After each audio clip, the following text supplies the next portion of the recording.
Partial fractions में अब हम केस 4 देखते हैं। ऐसे केस में QX में रिपीटेड क्वाड्रेटिक फैक्टर्स होंगे और ये इरेड्यूसिबल होंगे क्वाड्रेटिक फैक्टर्स में। तो QX का पॉलिनोमियल ऐसा होगा कि जैसे ये है x² + 1 पे होल पावर 2 या 2 से ज़्यादा होगी। ये एक x² + 1 जो है ये एक ऐसा क्वाड्रेटिक फैक्टर है जो रिड्यूस नहीं किया जा सकता, मतलब है कि इसके फैक्टर्स नहीं बनाए जा सकते।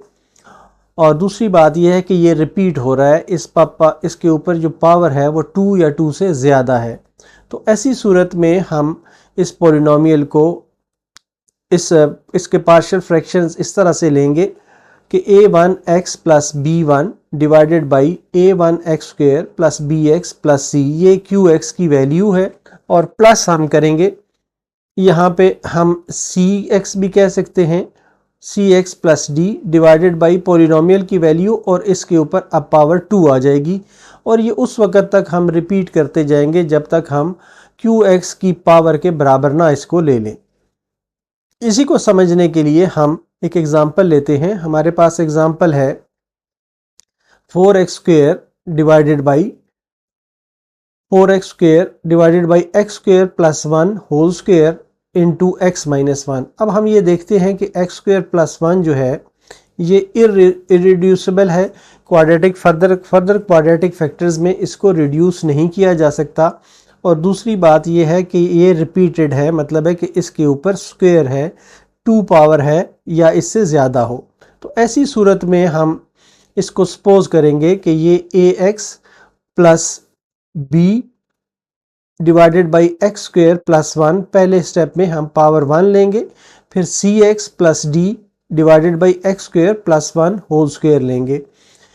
अब ये क्योंकि पावर यहाँ पर 2 थी तो हमने भी यहाँ पर पावर 2 तक लेके जाना है। अगर इससे ज़्यादा पावर हो तो फिर हम इसको कंटिन्यू करते जाएंगे और नेक्स्ट आ जाएगा e/x - 1, क्योंकि ये एक सिंपल फैक्टर है इसलिए इसको हम सिंपल तरीके से ही लिखेंगे। अब हम बोथ साइड्स को मल्टीप्लाई करेंगे, x² + 1 होल स्क्वायर और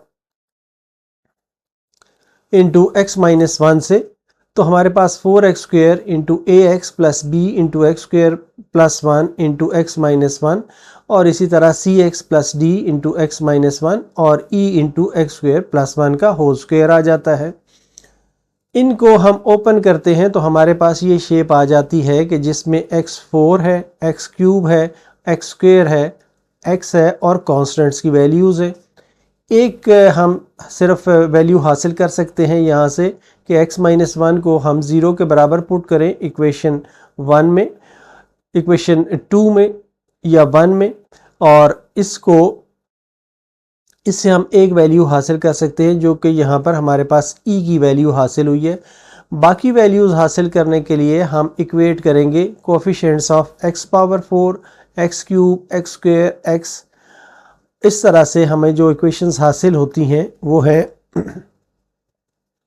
जब हम x⁴ को इक्वेट करते हैं कि कोएफिशिएंट्स को, तो हमें ये हासिल होती है, और x³ को इक्वेट करते हैं तो हमें ये हासिल होती है, x² को इक्वेट करते हैं तो हमें ये हासिल होती है।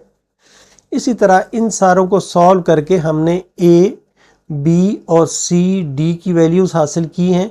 e की वैल्यू हम पहले हासिल कर चुके थे, तो इन वैल्यूज़ को वापस हम इस इक्वेशन में वापस पुट करेंगे तो हमें रिज़ल्ट मिलेगा। इस तरीके को फॉलो करते हुए हम नेक्स्ट एक्सरसाइज 5.4 को सॉल्व करेंगे।